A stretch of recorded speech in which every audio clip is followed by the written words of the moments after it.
നമസ്കാരം. Statue of unity ലോകത്തിലെ ഏറ്റവും വലിയ പ്രതിമ. അത് കാണാനുള്ളൊരു യാത്രയുടെ തുടക്കമാണ്. തുടക്കമെന്ന് പറയുമ്പോൾ ഞങ്ങൾ ഷൂട്ടിങ്ങിനായിട്ട് ഗുജറാത്തിൽ വരാനിടയായി.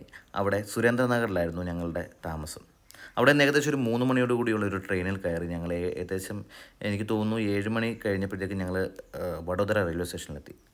ഇപ്പോൾ ഈ കണ്ട ആ സ്റ്റോള് ആദിവാസികളുടെ ഈ പരമ്പരാഗത മരുന്നുകളും മറ്റും വിൽക്കുന്ന ഒരു സ്റ്റോളാണ്. അവിടെ നിന്ന് ഞങ്ങൾ ജസ്റ്റ് കയറി കണ്ടിട്ട് ഞങ്ങൾ പ്ലാറ്റ്ഫോമിലെത്തിയപ്പോഴത്തേക്കും അവിടെ വലിയൊരു ഡബിൾ ഡെക്കർ ട്രെയിൻ കാണുകയുണ്ടായി. പിന്നെ അവിടെ നിന്ന് ഞങ്ങൾ ഇറങ്ങി വെളിയിലേക്ക് വന്നപ്പോൾ അവിടെ 3D പ്രൊജക്ഷനിൽ അവരെ ടൂറിസം ഡെവലപ്പ് ചെയ്യാൻ വേണ്ടിയിട്ട് അവിടുത്തെ പല മെയിൻ സ്ഥലങ്ങളും അതിൻ്റെ 3D വ്യൂവും കണ്ടു. പിന്നെ അവിടെ നിന്ന് പോയി ഒരു സ്പെഷ്യൽ ചായ വാങ്ങി കുടിച്ചു. നല്ല ടേസ്റ്റുള്ള ചായയായിരുന്നു. എന്തോ സ്പൈസസ് ഒക്കെ ചേർക്കുന്നുണ്ടെന്നാണ് തോന്നുന്നത്. എന്തുമായാലും വളരെയധികം ടേസ്റ്റുള്ളൊരു ചായയായിരുന്നു. അങ്ങനെ ഞങ്ങൾ ആ ചായ ഞങ്ങളെല്ലാം കൂടെ കുടിച്ച്, ഞങ്ങൾ 4 പേരായിരുന്നു. ഞാൻ, അജയ്, വിക്കി, വെങ്കടേഷ്. അപ്പോൾ ഞങ്ങൾ 4 പേരും ചായയൊക്കെ കുടിച്ചിട്ട് അവിടെ നിന്ന് നേരെ ബസ് സ്റ്റാൻഡിലേക്ക് കയറി. റെയിൽവേ സ്റ്റേഷന് തൊട്ട് അടുത്ത് തന്നെയാണ് ബസ് സ്റ്റാൻഡ്. ഇത് സിറ്റി ട്രാൻസ്പോർട്ട് ഹബ്ബാണ് ഈ കാണുന്നത്. അവിടെ ആണെങ്കിൽ നല്ല നീറ്റ് ആൻഡ് ക്ലീൻ ആണ്. അതിലേക്ക് ഞങ്ങൾ ജസ്റ്റ് കയറിയപ്പോൾ തന്നെ അവിടെ ആൾ പറഞ്ഞു, നമുക്ക് പട്ടേൽ പ്രതിമയുടെ അടുത്തേക്ക് പോകേണ്ട ബസ് ഇവിടെയല്ല, ഇതിന് തൊട്ടപ്പുറത്ത് ഉള്ള ബസ് സ്റ്റേഷനിലാണ് എന്ന് പറഞ്ഞു. പിന്നെ ഞങ്ങൾ അവിടുന്ന് നേരെ അത് കണ്ടുപിടിച്ചു. അതൊരു മാള് പോലെയാണ്. PVRും അതുപോലെ തന്നെ വലിയൊരു ഒരു ബിൽഡിങ്ങാണ്. ഇതാണ് സെൻട്രൽ ബസ് സ്റ്റേഷൻ വഡോദര. മുമ്പേ കണ്ട സ്റ്റേഷൻ്റെ തൊട്ട് അപ്പുറത്ത് തന്നെയാണ്. പിന്നെ ഞങ്ങൾ അവിടുന്ന് സ്ഥലം കണ്ടുപിടിച്ചിട്ട് പുറത്ത് വന്നു. ഞങ്ങൾ ഈ ചെറിയ കച്ചവടങ്ങളൊക്കെ കണ്ടു. അവിടെ നിന്ന് പിന്നീട് പോയത് ആഹാരം കഴിക്കാനാണ്. അത് സ്ട്രീറ്റ് ഫുഡായിരുന്നു. നല്ല ഡബിൾ ഓംലെറ്റും കൂടാതെ അതിനോടൊപ്പം തന്നെ ഒരു 2-3 ബണ്ണ് അത് കട്ട് ചെയ്ത് അത് ജസ്റ്റ് ഒന്ന് ചൂടാക്കി, ഒപ്പം കുറച്ച് സവാളയും ഒക്കെ ഇട്ട് ചെറിയ സ്പൈസസൊക്കെ അതിൻ്റെ മുകളിലിട്ടിട്ട് നമുക്ക് തരും. അപ്പോൾ 50 രൂപയാണ് ഇതിൻ്റെ വില. നല്ല ടേസ്റ്റായിരുന്നു. അപ്പോൾ ഞങ്ങളത് കഴിച്ചിട്ട് വീണ്ടും ആ സെൻട്രൽ ബസ് സ്റ്റാൻഡിലേക്ക് കയറി. പിന്നെ അവിടെ പണി നടക്കുന്നുണ്ടായിരുന്നു. പിന്നെ അതിനകത്ത് തന്നെ ഒരു ഡോർമെറ്ററി സൗകര്യം ഉണ്ടായിരുന്നു.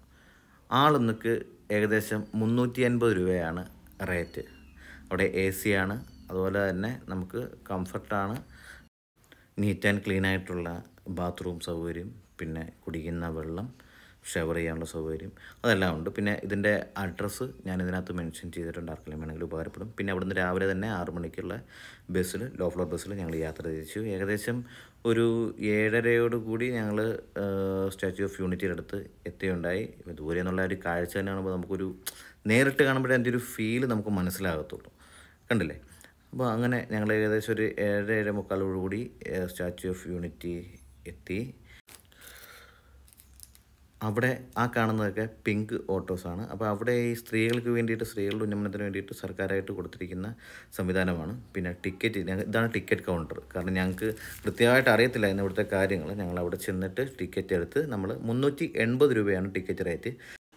പിന്നീട് സെക്യൂരിറ്റി ചെക്കും കാര്യങ്ങളൊക്കെ കഴിഞ്ഞ് ഞങ്ങൾ അകത്തേക്ക് കയറി. ഇപ്പം നമ്മുടെ കയ്യിൽ ഇരുമ്പ് സാധനങ്ങളോ അങ്ങനെയുള്ള മാരകായുധങ്ങളും കാര്യങ്ങളൊന്നും വരാൻ പാടില്ല. പിന്നെ അങ്ങനെ നമ്മൾ അതിനകത്ത് കയറി.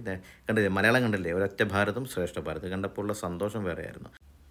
ഞങ്ങൾ ചെല്ലുന്ന സമയത്ത് ഏകദേശം 8 മണിയാണ്. അങ്ങോട്ട് ഓപ്പൺ ചെയ്തിട്ടേ ഉണ്ടായിരുന്നുള്ളൂ.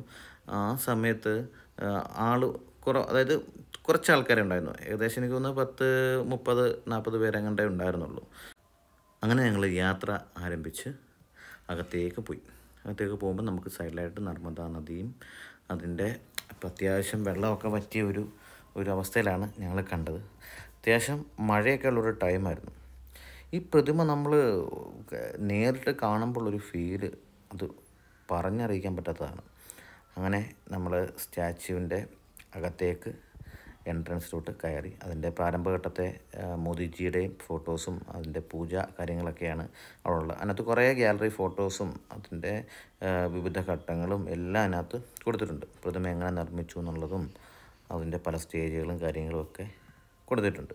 പിന്നെ കൂടാതെ ലോകത്തിലെ ഏറ്റവും വലുത് എന്ന് പറയപ്പെടാനുള്ള കാരണം സൂചിപ്പിക്കുന്ന രീതിയിൽ ഓരോ രാജ്യത്തെയും ഏറ്റവും വലിയ പ്രതിമകൾ അവിടെ പിക്ചറായിട്ട് വെച്ചിട്ടുണ്ട്. അതിനകത്ത് നമ്മുടേത് 182 മീറ്ററുള്ള ലോകത്തിലെ ഏറ്റവും വലിയ പ്രതിമ എന്ന സ്ഥാനം കരസ്ഥമാക്കിയതിൻ്റെ ചിത്രവും അതിനകത്തുണ്ട്. അങ്ങനെ ഞങ്ങൾ ഉള്ളിലേക്ക് കയറി. ഉള്ളിൽ ആ സമയത്ത് ഞാൻ പറഞ്ഞില്ലേ രാവിലെ ആയതുകൊണ്ട് തന്നെ വളരെ കുറച്ച് ആൾക്കാരെ കൊണ്ട് തുറന്ന ഓപ്പണിംഗ് ആയിരുന്നു. ഫസ്റ്റ് അകത്തേക്ക് കയറിയത് ഞങ്ങളാണെന്ന് എനിക്ക് തോന്നുന്നു. അങ്ങനെ കുറച്ച് ഞങ്ങൾ അകത്തേക്ക് നടന്നപ്പം തൊട്ടടുത്ത് കുറേ ചിത്രങ്ങളും അതിൻ്റെ ഡീറ്റെയിൽസും കാര്യങ്ങളും ഒക്കെ അവിടെ കൊടുത്തിട്ടുണ്ട്. പിന്നെ ഏറ്റവും ശ്രദ്ധേയകരമായ ഒരു കാര്യം എന്ന് പറയുന്നത് ശ്രീ വല്ലഭായ് പട്ടേലിൻ്റെ വലിയൊരു ഹെഡ് അവിടെ ചെയ്തു വെച്ചിട്ടുണ്ട്. നമ്മുടെ മുകളിലുള്ള സ്റ്റാച്യു ഓഫ് യൂണിറ്റിയുടെ അതേ രീതിയിലുള്ള ഒരു തല അവിടെ ഉണ്ടാക്കി വെച്ചിട്ടുണ്ട്. എനിക്ക് തോന്നുന്നു ആ വലിയ ശില്പത്തിൻ്റെ ഒരു മിനിയേച്ചർ രൂപം തന്നെ ആകാമെന്ന് തോന്നുന്നു. അതിനുശേഷം പിന്നെ കണ്ടത് അവിടെ ഒരു പെയിൻറ്റിങ്ങാണ് ശ്രീ നരേന്ദ്രമോദിജിയുടെ, പിന്നെ അതുപോലെ തന്നെ ശ്രീ വല്ലഭായ് പട്ടേലിൻ്റെയും കൂടെ ചേർത്തിട്ടുള്ള ഒരു ഓയിൽ പെയിൻറ്റ് ചിത്രമാണ്. അവിടെ ഈ ശില്പത്തിൻ്റെ ഒരു മറ്റൊരു ഫുൾ ഫിഗർ ഒരു മിനിയേച്ചർ ഉണ്ടായിരുന്നു. ആ കാഴ്ചകളൊക്കെ സത്യം പറഞ്ഞാൽ നമ്മളെ ഭയങ്കരമായിട്ട് നമ്മളൊരു ആർട്ടിസ്റ്റ് എന്ന നിലയ്ക്ക് ഇതൊക്കെ കാണുമ്പോഴുണ്ടാകുന്നൊരു സന്തോഷം നമുക്ക് പറഞ്ഞറിയിക്കാൻ പറ്റത്തില്ല. പിന്നെ ഉണ്ടായിരുന്ന അവിടെ ഈ ശില്പത്തിൻ്റെ മേക്കിങ്ങും അതിനെക്കുറിച്ചുള്ള ഡിസ്പ്ലേ ആണ്. നമുക്കതിനകത്ത് ഓരോ ബട്ടണിലും ക്ലിക്ക് ചെയ്ത് അതിൻ്റെ ഓരോ ഘട്ടവും പിന്നെ ഇതിൻ്റെ പ്ലാനിങ്ങും എവിടെ നിന്നൊക്കെയാണ് മെറ്റൽ കൊണ്ടുവന്നുള്ളതും അതിൻ്റെ ഡീറ്റെയിൽസ് കാര്യങ്ങളൊക്കെ ആ ഡിസ്പ്ലേയിൽ അവർ പ്ലേ ആയിക്കൊണ്ടിരിക്കും. അപ്പോൾ നമുക്ക് ആവശ്യമുള്ളത് നമുക്ക് സെലക്ട് ചെയ്ത് കാണാൻ പറ്റും. അപ്പോൾ അതിൻ്റെ സ്റ്റാർട്ടിങ് മുതൽ അതിൻ്റെ ഏകദേശം അതിൻ്റെ ഇനാഗ്രേഷൻ വരെയുള്ള കാര്യങ്ങളെല്ലാം അതിനകത്തുണ്ടാവും. അപ്പോൾ അതിൽ പലയിടത്തായിട്ട് ഡിസ്പ്ലേ ഉണ്ട്. ഇതിൻ്റെ ഫ്രണ്ടിലായിട്ടിരിക്കുന്ന ഡിസ്പ്ലേയിലാണ് ഞാൻ കണ്ടത്. ഇപ്പം ഇതിനകത്ത് മോദിജിയുടെ ഒരു ടോക്ക് അതിലുണ്ട്. ഇതിൽ ഈ ശില്പം ഉണ്ടാകുന്നതിന് മുമ്പേ അതിൻ്റെ പ്ലാനിങ് ടൈമിൽ പറഞ്ഞ പുള്ളിയുടെ പ്രസംഗം കാര്യങ്ങളൊക്കെ അതിനകത്തുണ്ട്. കൂടാതെ ആ സ്ഥലങ്ങളിൽ കുറച്ചധികം ചിത്രങ്ങളും പിന്നെ ഫാർമേഴ്സ് ഉപയോഗിച്ചിരുന്ന മെറ്റീരിയൽസ് അങ്ങനെ കുറേ സംഭവങ്ങളൊക്കെ അവിടെ ഉണ്ട്. വരുന്നവർക്ക് വിശദമായിട്ട് കാണാം. ഇത് നമ്മൾ വന്ന് കാണുന്നതാണ് ഏറ്റവും ഫീലെന്ന് പറയുന്നത്. ഒരുപക്ഷെ വീഡിയോയിൽ എത്രത്തോളം നിങ്ങൾക്ക് ഫീൽ ചെയ്യും എന്ന് നമുക്ക് പറയാൻ പറ്റത്തില്ല. കണ്ടില്ലേ, ഇതാണ് അതിൻ്റെ ഒരു സ്ട്രക്ചർ. അതായത് ഈ ശില്പത്തിൻ്റെ കാല് മുതൽ ഏകദേശം തല വരെയുള്ള ഒരു സ്ട്രക്ചറാണ്. അതിനുശേഷം ഞങ്ങൾ നേരെ അവിടെ ഉണ്ടായിരുന്ന ചില ഗ്യാലറികൾ ഒക്കെ വിസിറ്റ് ചെയ്തു. അപ്പം അവിടെ കുറേ വല്ലഭായ് പട്ടേലിൻ്റെ ചെറുപ്പം മുതലുള്ള കുറച്ചധികം കാര്യങ്ങൾ അവിടെ ഉൾപ്പെടുത്തിയിട്ടുണ്ട്.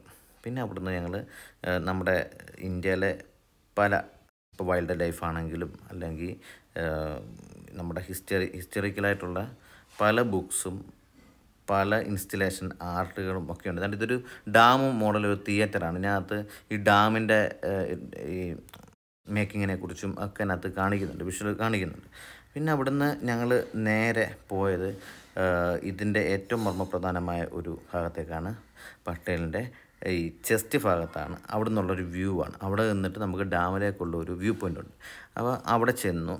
അപ്പം എത്രത്തോളം സത്യം പറഞ്ഞാൽ അതിശയമാണ്. ഇത്ര വലിപ്പത്തിൽ ഈ കാറ്റിനെയും കാലാവസ്ഥ കാര്യങ്ങളെല്ലാം അതിജീവിക്കുന്ന രീതിയിലാണ് ഇത്രയും വലിയൊരു നിർമ്മിതി ഉണ്ടാക്കിയത്. സത്യം പറഞ്ഞാൽ സമ്മതിച്ചേ പറ്റത്തുള്ളൂ. അങ്ങനെ ഞങ്ങൾ ആ നിർമ്മിതിയുടെ അതിശയം കാണുന്നുണ്ടെങ്കിൽ ഇതിനകത്ത് ഇതിൻ്റെ ഒരു കാൽക്കുലേഷൻ നോക്കി. ഇതിനകത്ത് നിന്നിട്ട് ഈ സ്റ്റാച്യു എങ്ങനെ നിൽക്കുന്നു എന്നുള്ളതിൻ്റെ ഒരു ആൾക്കാരെ കാണിക്കാൻ വേണ്ടിയിട്ടാണ് ഇത്രയും അവർ ഗ്ലാസ് ഇട്ട് സെർവ് ചെയ്ത് കാണിച്ചിരിക്കുന്നത്. എന്നുവെച്ചാൽ ഇത് കണ്ടില്ലേ, ഇരുമ്പുകൾ കൊണ്ട് അതിൻ്റെ ഒരു കാൽക്കുലേഷനിലാണ് ഇത് ഉണ്ടാക്കിയിരിക്കുന്നത്. ഫുള്ള് സ്ട്രക്ചർ ചെയ്ത് വെച്ചിരിക്കുകയാണ്. സത്യം പറയാമല്ലോ, നേരിട്ട് കണ്ടു കഴിഞ്ഞാൽ ഞെട്ടിപ്പോവും. ഇതിൻ്റെ കണക്ക്, അതായത് ഒരു മിനിയേച്ചർ ഉണ്ടാക്കിയിട്ട് അതിനെ ഡിവൈഡ് ചെയ്ത് മെറ്റലിലോട്ട് മാറ്റി ഇതിനകത്തെ കണക്കുകൾ അത് നമ്മളെ ശരിക്കും അതിശയപ്പെടുത്തുന്നതാണ്. പിന്നെ ഒരു കാര്യം പറയാമെന്ന് വെച്ചാൽ ഇതിന് ഒത്തിരി വിമർശനങ്ങളും കാര്യങ്ങളും ഒക്കെ ഉണ്ടായിട്ടുണ്ട് ഈ ഒരു പ്രതിമയ്ക്ക്. പക്ഷേ സാധിക്കുമെങ്കിൽ നിങ്ങൾ ഒരു തവണയെങ്കിലും ഇവിടെ വന്ന് ഈ ശില്പം ഒന്ന് കണ്ടു നോക്കണം. പിന്നീട് നമ്മുടെ അപ്പുറം സൈഡ്, അതായത് ഞങ്ങൾ നേരത്തെ ചെസ്റ്റിൻ്റെ ഭാഗത്തിൻ്റെ ഓപ്പോസിറ്റ് സൈഡ് നമുക്ക് വ്യൂ പോയിൻ്റ് ഉണ്ട്. അവിടെയും നമുക്ക് കാഴ്ചകൾ കാണാൻ പറ്റും. ഇതെല്ലാം കഴിഞ്ഞ് ഞങ്ങൾ പുറത്തേക്ക് ഇറങ്ങി ഇനി നമുക്ക് ശില്പത്തിൻ്റെ പുറത്ത് വരാനുള്ള ഒരു ഭാഗമുണ്ട്. അപ്പം ഇവിടെയാണ്. അവിടെ നമ്മൾ ഇറങ്ങിയിട്ട് എൻട്രിയുടെ തൊട്ടപ്പുറത്താണ് എക്സിറ്റ്. അവിടെ നമ്മൾ പുറത്തോട്ട് ഇറങ്ങി കഴിഞ്ഞാൽ പിന്നെ അവിടെ നിന്ന് നമ്മൾ നേരെ മുകളിലോട്ടാണ് പോകുന്നത്. അവിടെ ചെല്ലുമ്പോഴാണ് ഈ ഒരു പ്രതിമയുടെ ഒരു ഡെപ്തും എംബോസിങ്ങും ഒക്കെ നമുക്ക് മനസ്സിലാകുന്നത്. അതായത് ഞാനൊക്കെ ആ ശില്പത്തിൻ്റെ അതിൻ്റെ ആ ഒരു വിരലിൻ്റെ അല്ലെങ്കിൽ ആ ചെരുപ്പിൻ്റെ ഒരു വള്ളിയുടെ അടുത്ത് നിന്നിട്ട് അത്രയേ ഉള്ളൂ, ഞാൻ കണ്ടേ ഇത്രയേ ഉള്ളൂ. അപ്പോൾ അതിൻ്റെ ഒരു കാൽക്കുലേഷൻ ഒന്ന് ആലോചിച്ച് നോക്കിയേ. അപ്പം അത്രയും വലിയ പ്രതിമ മെറ്റലിൽ അത് ബാലൻസ് ചെയ്ത് നിർത്തുക എന്ന് പറയുമ്പം ചെറിയ സംഭവമല്ല. അതിൻ്റെ ഓരോ ടെക്സ്ചറും ഒക്കെ ഭയങ്കര ഭംഗിയിലാണ് ചെയ്തു വെച്ചിരിക്കുന്നത്. അങ്ങനെ ഞങ്ങൾ ലോകത്തിലെ ഏറ്റവും വലുതും വിസ്മയിപ്പിക്കുന്നതുമായിട്ടുള്ള ആ ഒരു കാഴ്ച കണ്ടു. കുറേ സമയം നമ്മൾ സ്പെൻഡ് ചെയ്തു. അങ്ങനെ സ്റ്റാച്യു ഓഫ് യൂണിറ്റി എന്ന വിസ്മയം കണ്ട് ഞങ്ങൾ പുറത്തേക്ക് ഇറങ്ങിയപ്പോഴേക്കും ധാരാളം സന്ദർശകരെത്തിയിരുന്നു. ഒരു ദിവസം തന്നെ ആയിരക്കണക്കിന് ആൾക്കാരാണ് അവിടെ എത്തുന്നത്. അവിടെ നിന്ന് ഞങ്ങൾ ലോ ഫ്ലോർ ബസ്സിലേക്ക് കയറുന്നതിന് മുമ്പായി വഴിയോരത്തെ കച്ചവടങ്ങളൊക്കെ കണ്ടു. അങ്ങനെ തിരികെ ഞങ്ങൾ സുരേന്ദ്രനഗറിലേക്ക് പതുക്കെ യാത്ര തിരിച്ചു.